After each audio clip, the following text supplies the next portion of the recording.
Assalamualaikum warahmatullahi wabarakatuh. Tepangkeun wasta abdi Rahma Arjakawati ti kelas 11 MIPA 2. Ibu Yalija anu ku abdi dipihormat sareng sadaya rerencangan anu ku abdi dipikacinta. Langkung ti payun, hayu urang panjatkeun puji sareng syukur ka hadirat Allah Subhanahu wa taala anu tos maparinan kasehatan ka urang sadaya dugi ka tiasa kempel di ieu kasempatan.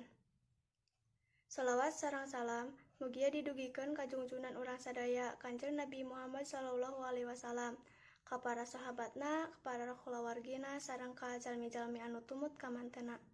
Dina ieu waktos abdi bade ngadugikeun pentingna ngajaga kasehatan awak kangge urang sadaya. Urang sadaya kedah atawa wajib ngajaga lingkungan sareng awak sorangan sangkan dijauhkeun ti sagala penyakit. Kasehatan mangrupikeun hal utama nu penting pisan pikeun urang. Ngajaga kasehatan awak anu paling utama. Kumargi kitu, urang kedah ngajalankeun hirup sapopoe ku cara anu sehat. Urang oge kedah ngaemam-emameun anu sok disebut opat sehat 5 sempurna. Nyaeta anu ngandung karbohidrat, protein, lemak, vitamin, jeung mineral. Tong hilap, urang oge kedah ngajaga kabersihan lingkungan, nyaeta ku cara mican runtah kana tempatna, nyiduh ulah padu bae. Upami batuk atawa bersin kedah nutupan baham. Komo ayeuna nuju aya wabah virus corona.